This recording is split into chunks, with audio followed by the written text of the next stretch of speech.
The bald, the bearded, the beautiful, the Muay Thai guys are back at it again.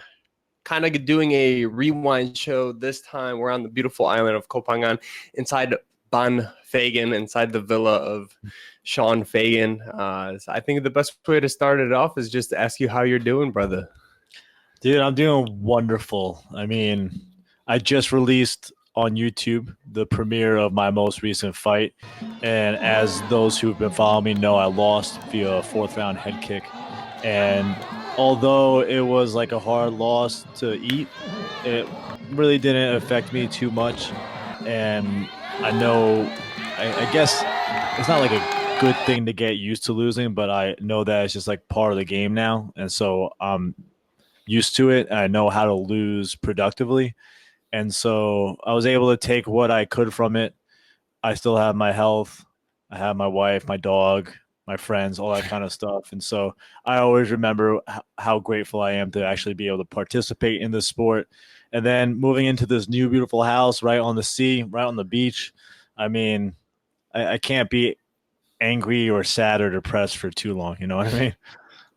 I think what I noticed, and this is something I said to you maybe a day or two after your fight when we were just sitting alone, is that I think it's really healthy the way that you approach your life as a whole in terms of whether it's a win or a big loss or a big, like, it doesn't matter what it is in life, something super exciting or something terrible that happens within your life. You seem to be extremely objective and just to look at it from the perspective of like what realistically happened and what you can kind of take from that. Like, obviously you stop and smell the roses for a minute, but for the most part, it seems like you're like pretty neutral. So you never get like too extremely high or too extremely low. Yeah, I mean, I've read a lot of Stoic philosophy, and I guess that kind of resonated with me.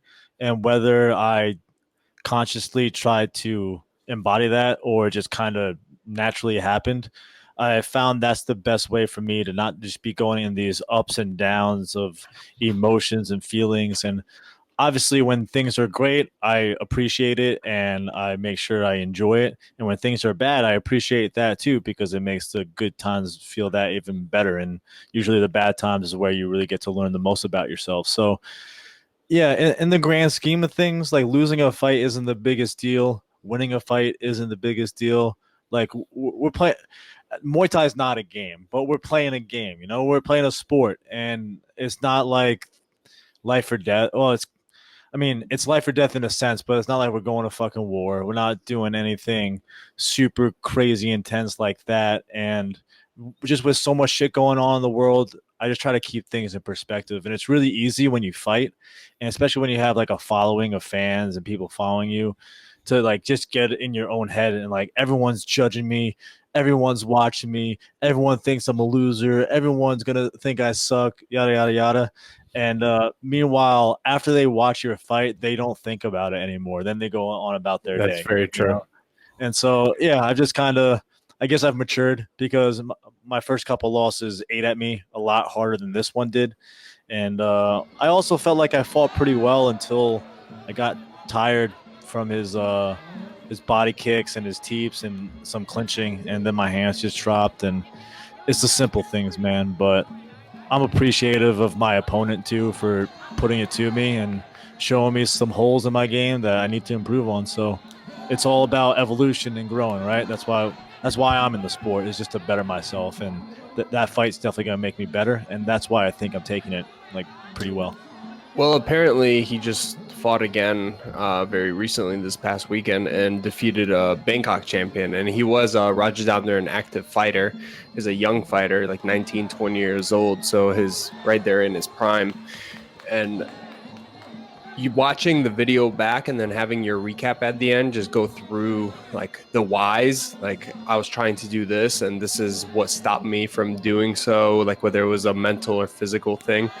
It's really good to see the objective narrative at the end, not just from you as a friend, but also for other people to learn from. I felt like it kind of concluded everything really, really well, especially for the people that were like in the comments, like, hey, when he does this, why don't you do this?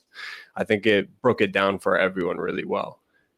Yeah, I mean, obviously watching the fight, you're like, why don't you do this or why don't you do that? And This, I mean, yeah, why didn't I? I mean, there's obviously a lot of things I wish I did better, but when there's a fight going on, there's so many unseen things that are happening in the fight, in between the opponents, inside my mind, inside his mind, inside our bodies, and yeah, I want to shine a light on like what it's like being a fighter, and I also think just with the world of social media, you always hear about the wins, you always hear about the championships and stuff, and the losses kind of just go under the radar.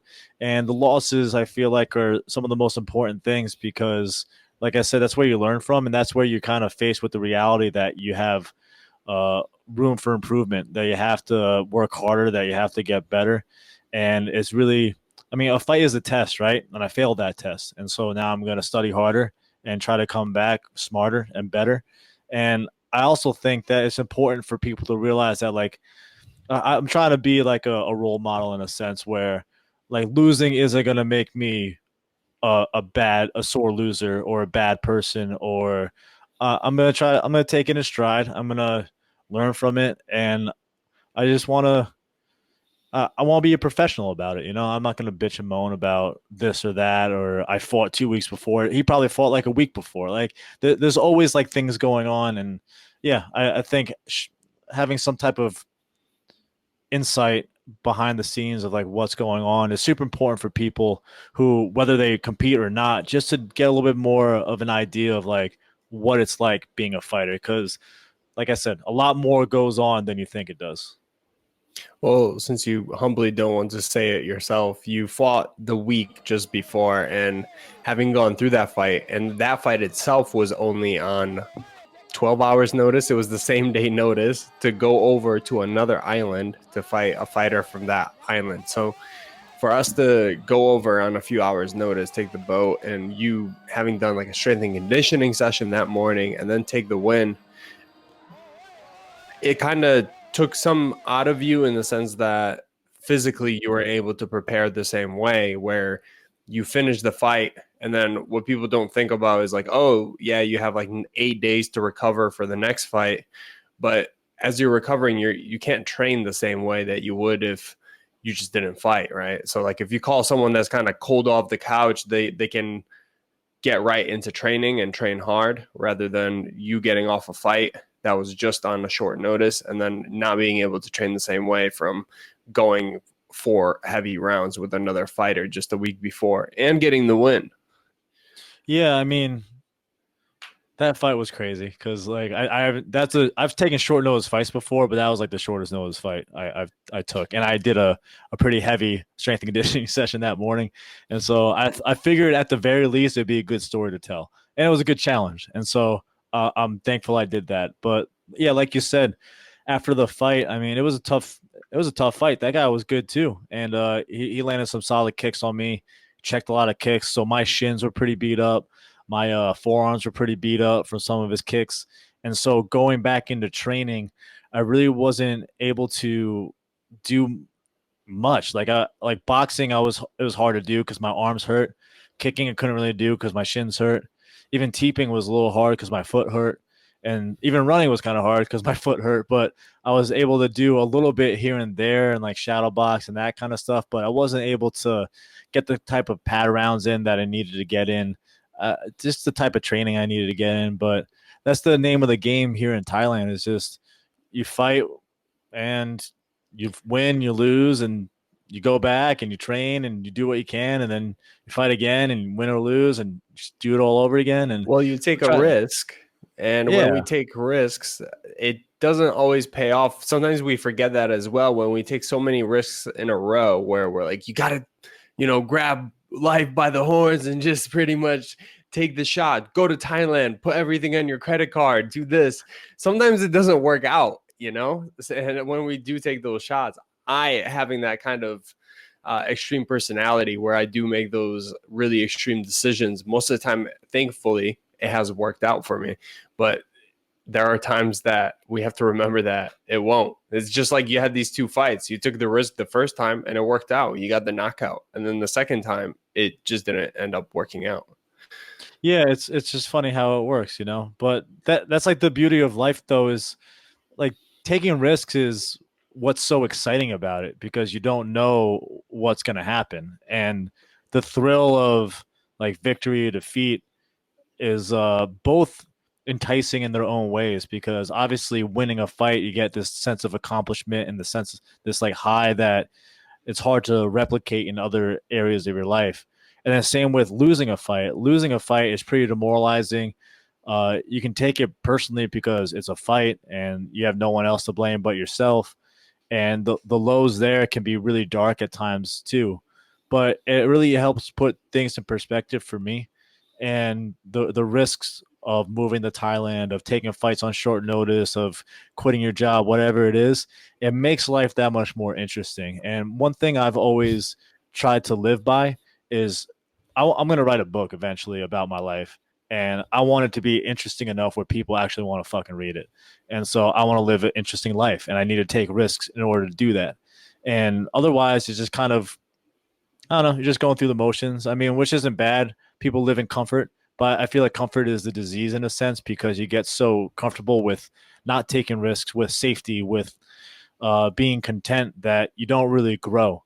And when you take risks, whether you win or lose or succeed or fail, you grow.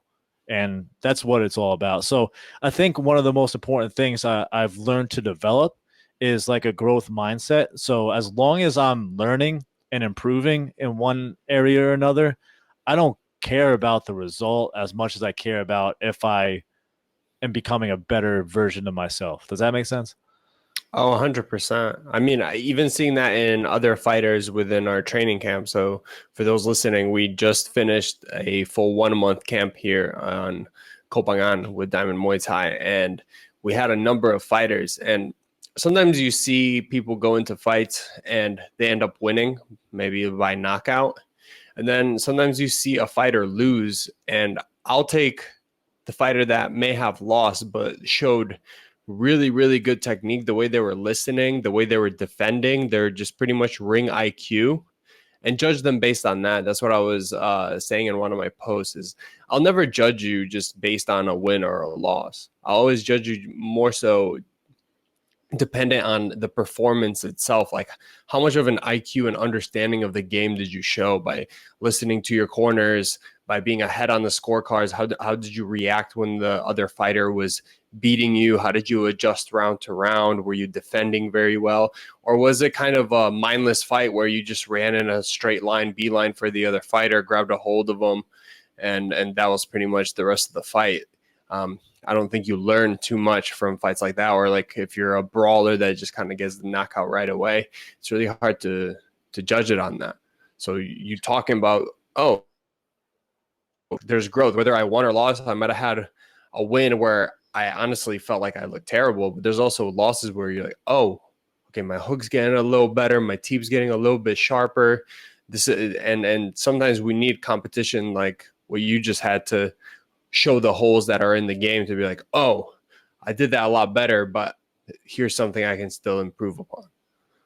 Yeah, I mean, I'm excited to get back into it and fill those holes. And because like before, like I knew I had things to work on, but this just emphasized what I needed to work on. Because before I wasn't paying for them as much. I wasn't losing. I was winning.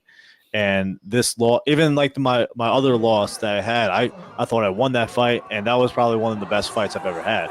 And so I was completely happy with that. There wasn't much that I felt like I could have done better. Obviously, there's some minor things, but when it comes down to it, it's like, yeah, it's just the growth of it. And with that being said, I want to shout out Leah, Chad, and Tony, who all fought, showed great poise, great work ethic during training camp, and also great composure in the fight. Chad had his first fight in Thailand against a seasoned Thai fighter.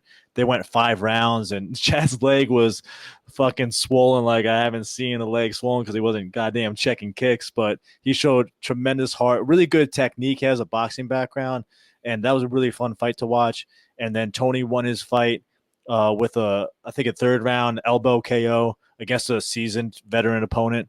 He showed a lot of great poise in there as well. And then Leah fought 2 times in 6 days. We talk about taking opportunities, right?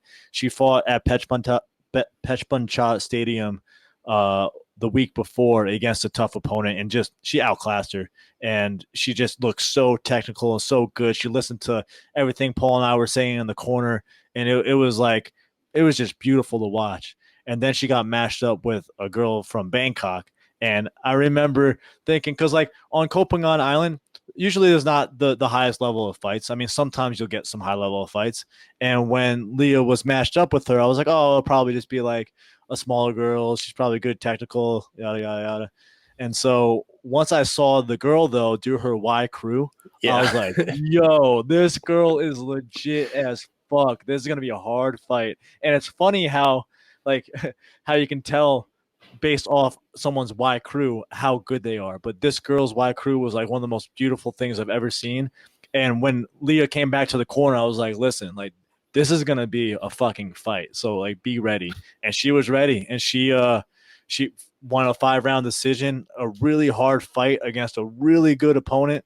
And yeah, just much love to her and everyone else at the camp. This camp was really, really fun to be around. And I can't wait to go to Chiang Mai and shit too. But yeah, I'm just reminiscing now. I'm just like really thankful for like the team that we had all around us this entire month, and the fact that you took a fight with Leah. You're like, oh, if you fight, I'll fight. Fuck it, I'll just jump on in. And then you decide to take another fight. You're fighting tomorrow, and that's the beauty of being in Thailand too. Is just it's the fight life, man. It's really like Muay Thai is life out here. I love it for the fact that you can feel a certain way, and that feeling sometimes passes depending on the months that go by, and being back home, changing lifestyle, and getting in and getting out, being able to get ready for a fight that usually takes 2 months to do. Here it could be like that, where you're sitting there and something's going on in your head, and you're like, you know what, I need to get this out. I need to get this out of my body. And that's kind of how I felt like. I was thinking about it the last like 2 days of the camp. I felt like everyone fought. Having seen you take the short notice fight and then the other two guys fighting, it made me think about what I wanted to do. And I've been working on a number of new things. And when you're in the gym, it can feel great, but you never know once you're in the ring. You're oiled up, you do your white crew, everything kind of is in front of everyone, and there's a different sense and a different mode that you're under when you're in the ring. So I just wanted to try it out, and I got to get it out of me, like whatever that feeling was, whatever I was feeling in my chest that I wanted to get out creatively, I was able to do that. And once that ended, I was like, okay, I want to do that again with a higher level of competition now. And I was very healthy after the fight, and I felt like I'm just getting in better and better shape. So we took another fight now. We're fighting at Choang Stadium tomorrow in Samui. Sean's going to be there cornering, and another just, few days notice, 5 days, but we've been staying ready, and it's something I'm excited about. The fighter is MX Extreme current active fighter, so that those guys stay in shape and they're rather aggressive. So it'll be a very good challenge for me, I think, technically, and that's kind of what I'm looking for. Yeah, I'm excited, man. The last fight you had, I saw a swag in you that I feel like hasn't been there as much, Yeah. and you use your range a lot better than I've seen you use your range, and your distancing and everything was nice and tight, and you just I feel like you saw things better, and that you were just more aware and in tune with what was going on. So this to see that work out for the last fight, and to see you now go into a most likely tougher fight and be able to test those same things out. I mean, I'm excited. I can imagine you're pretty excited too. Am I right? Mm. Oh, definitely. I've been working with Crew Bao, who you have been working with since living here in Thailand. And Bao is a very legitimate fighter. He's a great trainer. He's a freestyle pad holder. So it kind of lets me bang that creativity out on the pads and work with some of the things I'm working on, versus being forced to throw power, power, kick, kick, kick, punch, kick, kick. Like we get to go on there and flow. I get to get creative with whatever I'm working on by myself, and then I get to express it on the pad. So I felt like that really helped me with the swagger going into the last fight last week, and hopefully I can do the same thing here on on a even better scale where I feel the pressure with someone fighting me back a little bit harder. And yeah, just kind of showing it there. There's parts in my career where I feel like I'm fighting and I feel like the project's not finished yet. So I don't really care to talk about it. And a lot of the time that was like when I was at the Namsak Noi camp, and then I was like, okay, the project's finished. Let's display it on grand stage, lion fight, Brett Havlicek. We fight as the headline fight as the co-main event. And I felt like that was like one of the first projects that I completed. It was like my first phase once we finished with that, and I got to display that. And then there's little chapters I feel like I just went through one of those where even my last glory fight, a lot of things like we got a month in with Jason at Level Up, and I started to really get a good swagger in, but things weren't smoothed out yet. Like they were still fresh. I still have to consciously think about them, and I think they're becoming a lot more automatic now. So I think we're smoothing out the edges, and the second project is going to be kind of coming to fruition. I like how you're saying it as like a project, because it's like a thing that you're constantly just working on and constantly improving. And then at the end, you're doing a final presentation of the project Yes. you've been spending like quarters on, you know what I mean? And that's essentially what it is. I mean, except for you are the project. You as a fighter are the project. And I really like that analogy because that's essentially talk about like thinking of things objectively, right? As a fighter, you really have to be able to take a bird's eye view of yourself and be able to look at you as a fighter in every aspect, the clinch, the mindset, the kicks, the distancing, the footwork, and figure out, are you actually good at those or do you need improvement? Where do you need improvement? Like you have to be, obviously you want a good coach and training partners to help you kind of highlight those things. But when it comes down to it, it's up to you to figure that shit out. You have to be your own best coach and your own best training partner. You have to be on the heavy bag and shadow boxing, working on these things, and without anybody telling you what to do. Like in the beginning of your career, like more often than not, you're going to have a coach kind of keeping an eye on you and making sure you're doing certain things.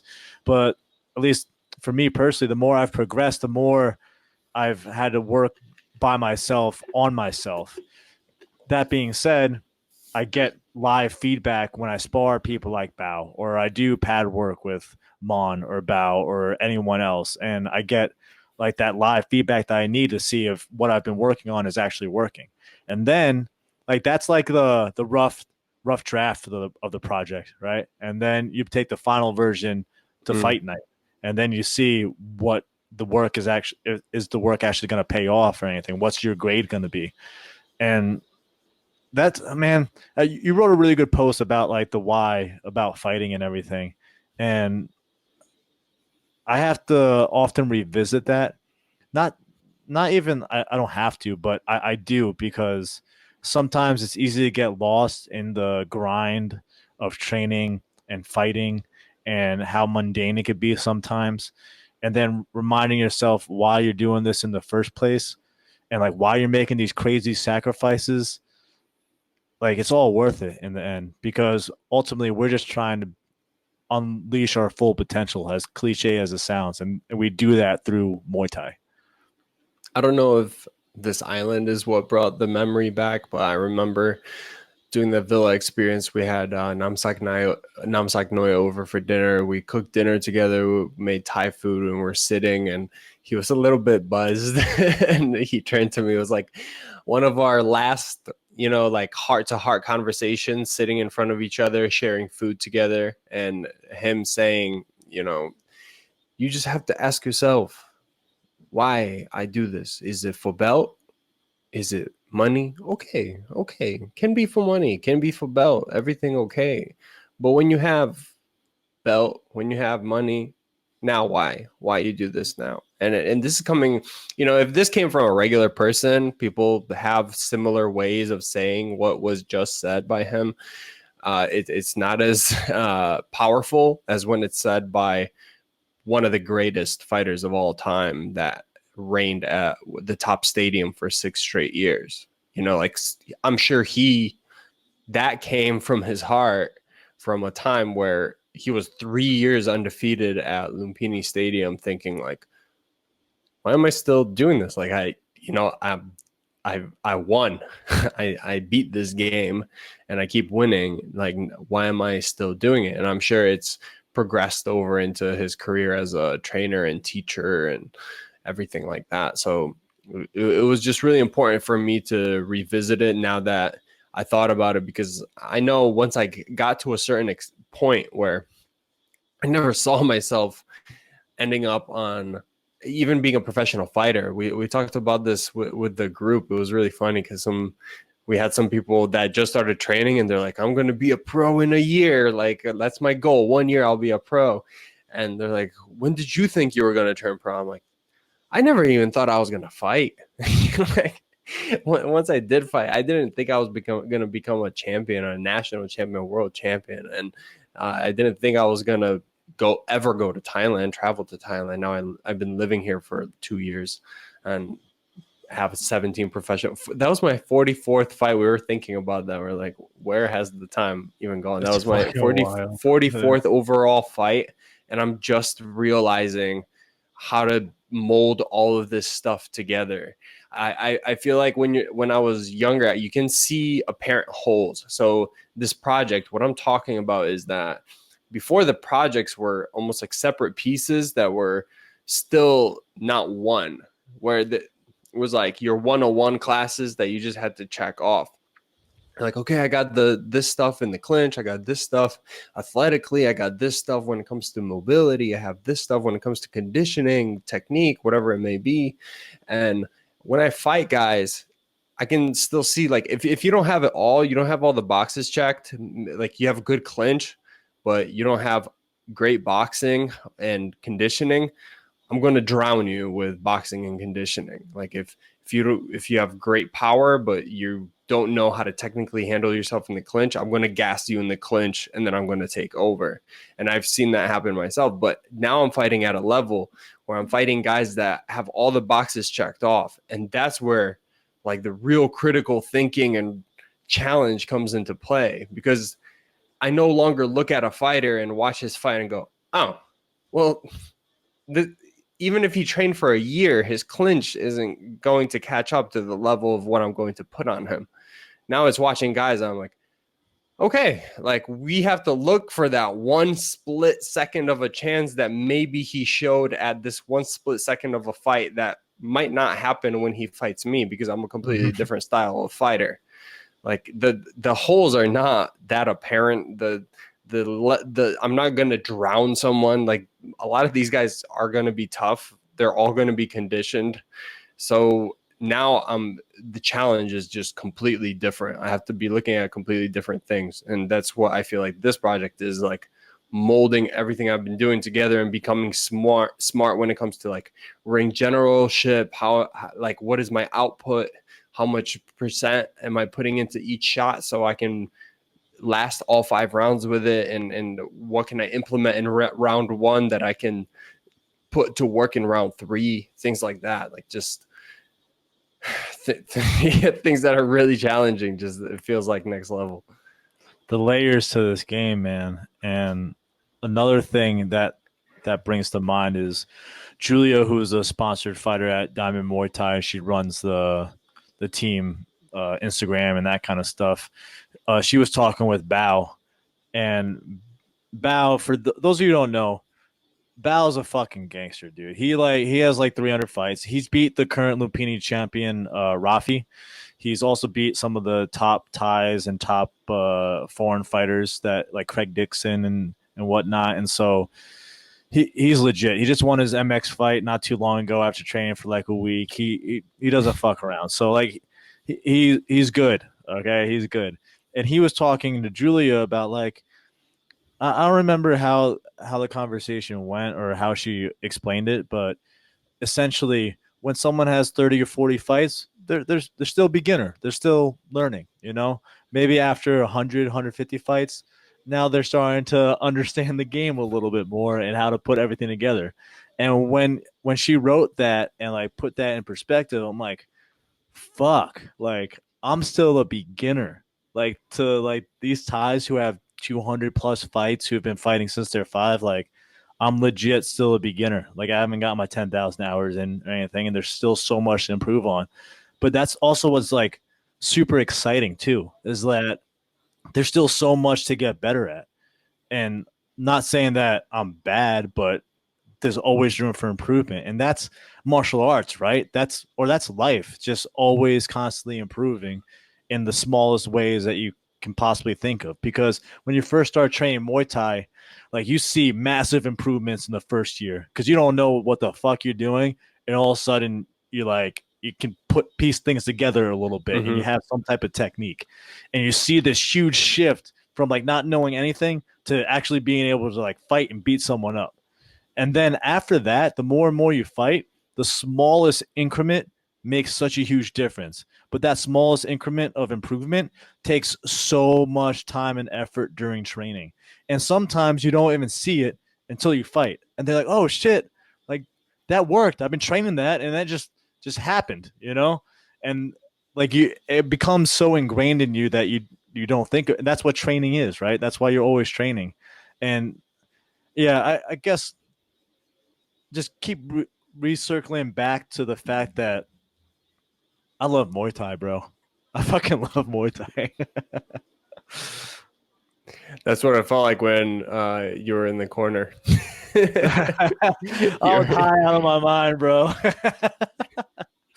Oh, that was a fun night. That shit was like those fights and everything were super intense already, and then being on edibles that night at the same time, man, I was so into that shit. It's funny because someone took a video of me in the corner of Leah, and I didn't realize how much of a crazy maniac I am in the corner when I'm like really into the fucking fight. But it's funny, man, because sometimes you see like these old Thai guys in the corner or watching fights on TV, and they're like, "Oh, and they're going crazy."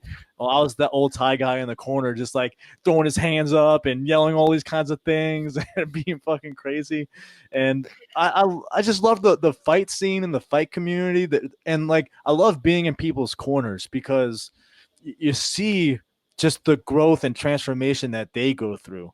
Like when I cornered Leah and she went through that really that was a hard fight. That was a really fast-paced hard fight against a seasoned opponent, and she came out a new woman.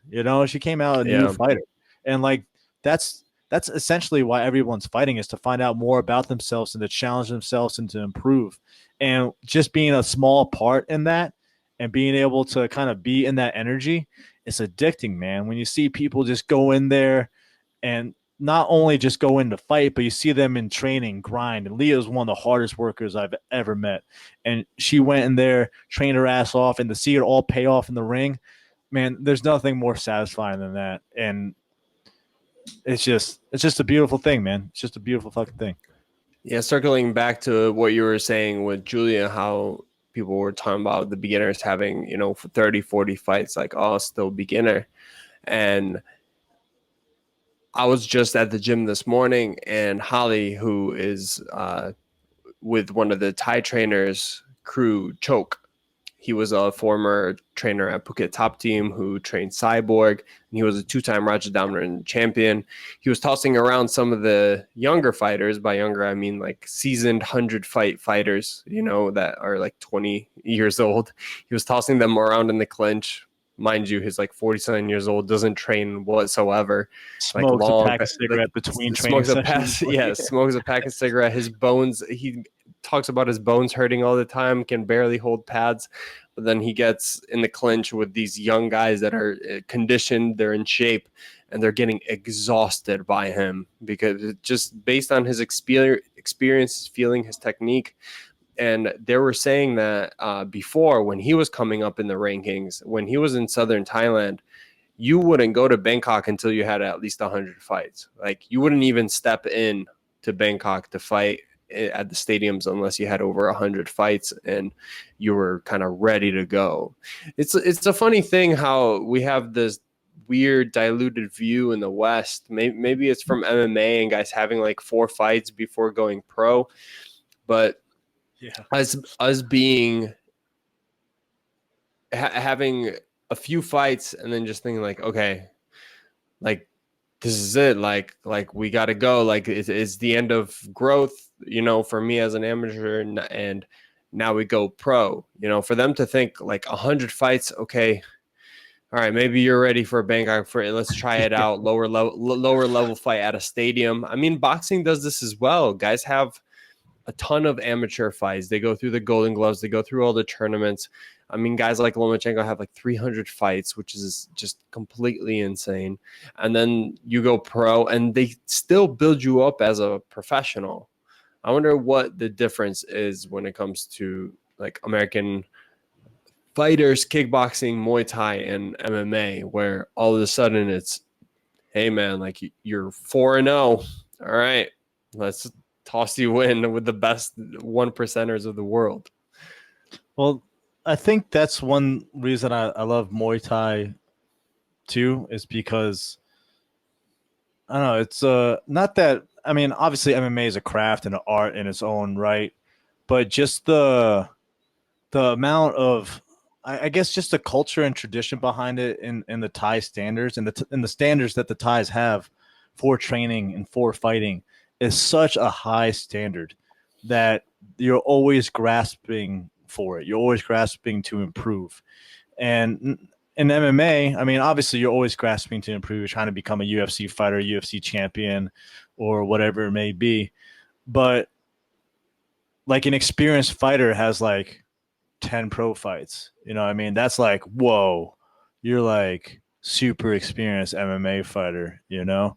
And when you see someone with like 30, 40, or 50 MMA fights, you're like, holy shit, that is so many fucking fights. How does that guy fight so much?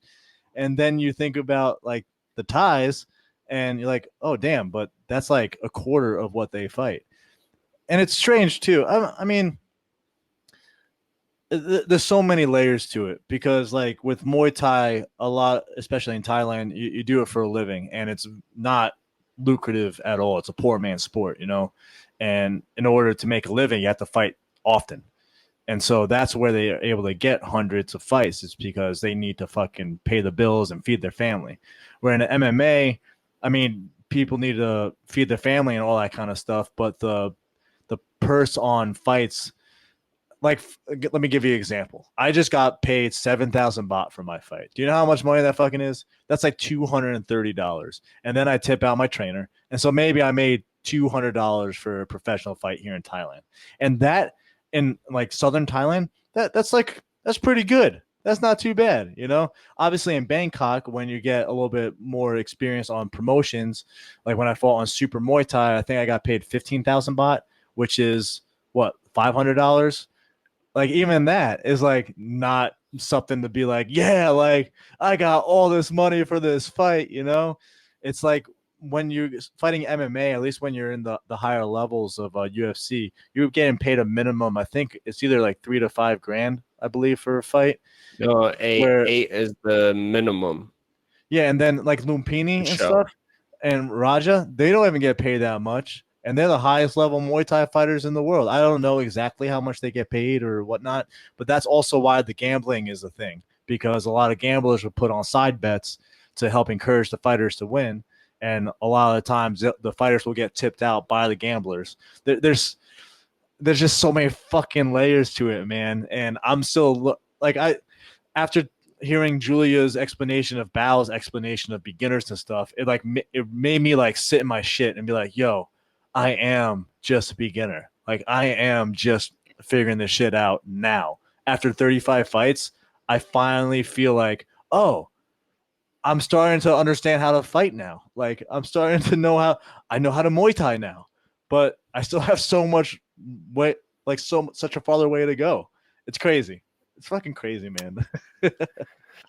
Yeah, I think if anyone is to take anything away from this podcast is that like it sounds like a really long way, especially if you're maybe just beginning and you're thinking about having your first fight and it's coming up, or you're within your first 10 fights still trying to get the wheels under you. It's a long journey, but starting with that first fight, it just creates so much momentum to go into the next one, to go to into the next one, to go into the next one. Like for it to pop up on me and think about like, okay, this many amateur fights, this many pro fights. Okay, I'm at 44 right now. That literally just snuck up on me, and it happened because I try to do it as often as possible, trying to get as much experience as possible. As an amateur, as a pro, anytime that I was healthy, I would just try and say yes. So just sticking to it and just staying humble from the perspective of knowing that there's so much more to learn. Like for people to look at fighters that have 40 fights, you know, to us that's always been extremely experienced and we look up to that. But then there's another level of this where other guys look at those fighters and they go, okay, they're starting to get a hang of it. You know, that's a number that gives them like maybe professional status where they're starting to really understand things, but it's not until maybe 100 where they're really getting it. So, Yeah. And Sylvie's a great example of that. I mean, like watching her even at like 70 fights, if you compare that to her after 200, it's two completely different fighters of when it comes to understanding and just the little nuances of the game, and for her to really know like how the betting is happening on the side and how to control all of these different factors at once. Ellen, who just commented in here, said it's the journey in itself. And I get asked a lot for people who are having their first fight, like like what advice would you give me for my first fight, Sean? And it's just like, enjoy it, just fucking enjoy it. Just like, as corny as it sounds, trust your training. Don't overthink it and just go in and do your best. And your first fight is going to be a shit show, most likely. Like, it's just going to be a wild mess. You'll probably won't remember it. It'll be like a complete blur, but that's like part of the journey. And I think it's a beautiful thing, and you should be able to appreciate every aspect of it, from your first fight to your 100th fight and so on and so forth. And it's easy to lose sight the more you do this of why you're doing it and like the bigger picture of it. And I mean, circling back around to getting clear with your why, and your why can change. Your why can constantly change. Like Nam Sak Noi was saying, maybe one day it'll be money, and then it'll be trying to get a belt, but then you got a belt and money. Then it's what? To create a legacy, or to improve yourself, or to try to impact other people and to teach other people. Like, there's always a reason why. You just have to dig deep inside and find out. And just remember that, like, Muay Thai is a tool, it's a way of life. And the reason it's a way of life is because it makes you a better person in other aspects of life. Like, if it wasn't for Muay Thai, I wouldn't be as disciplined or creative or like confident or in good shape as I am today. And so just using it for what it is, which is a tool to really unlock your potential, and reminding yourself that, like, I mean, coming back to winning or losing fights, like, it's not a big deal one way or another. Like, the world's going to go on with or without you losing a fight. And so just really coming to terms with that, I think, is super important, especially if you're just beginning in your Muay Thai career. And hopefully just learning from Paul and I's experiences inside and outside the ring kind of gives you more perspective on what some fighters are going through. Obviously, everyone has a different story to tell and different journey that they're on, but has been our journey. And it's crazy. I don't remember when we started this podcast, but it's been a few years at least. And we were talking about, like, 5 years ago, we met on this island on Koh Phangan, and now we're spending most of our time. I live here. You're living in Chiang Mai. We spend most of our time here. You're at my house in Thailand right now. Like, it's crazy. It's just crazy. But it really emphasizes, if you have a clear vision of what you want your life to be, then it's so much easier to create it. Not that it's easy to create by any means, but you have like a clear path and roadmap that you need to take in order to get there. But you need that vision. If you don't have that vision, then how the fuck are you gonna know where you're going, Yeah. Boom. I think we should end it on that one and just go over anything that's going forward. We're gonna be on a little. Okay, so we say this back to back. This camp was something that was extremely beneficial, not only to, I think, the group, but to us ourselves. It brought a lot of excitement back into it, as you can kind of hear in our voices and going over the experiences, to still be excited about what we're doing, to still be excited about these camps, to still be excited about fighting and about learning after all these years, all these fights and all the wins and losses and being on top and the lows, whatever it may be. Now we've gotten a step back and kind of get to filter through everything. I think it'll be great to just put it into different topics to cover over the next coming weeks as we head into our next camp in Chiang Mai. And I'm really excited to get back up to Chiang Mai because I feel like it is my most productive space. It is one of the reasons why I ended up moving to Chiang Mai. Sean has a beautiful place here in Koh Phangan who does like super private. He has his own kitchen and everything. But as some of you may know, when you live in Thailand, most of the time it's like in small bungalows where you're in kind of a small space where you can't do everything like you would in your own home, like cook and do work. So being in Chiang Mai kind of gives me that place to do that, to be able to work, to create content, to train at the same time, and have like a regular life while being a professional fighter and creator. So we'll begin on the podcast. Make sure to listen in. We're going to do our best to do every Sunday. We're going to do on a weekly basis. But either way, if you're on top of it with our email list, if you're on Sean's email list, you're on mine, you will get updated on everything. And the camp that's starting up next is in Chiang Mai. It is our first one in Chiang Mai, so it's going to be super exciting. It's getting better and better every single time that we put these together. It is becoming smoother, and people are getting better that are coming back. That's the main thing I love seeing, is seeing people finish camp and go, okay, I don't know how I'm going to do this, but I'm coming back, or I'm quitting my job. I wouldn't I wouldn't suggest this by any means, but it's definitely a side effect of coming by many people. So the messages we've received after this one kind of have spoken, I think, for themselves. So we really hope to see you at one of the upcoming retreats.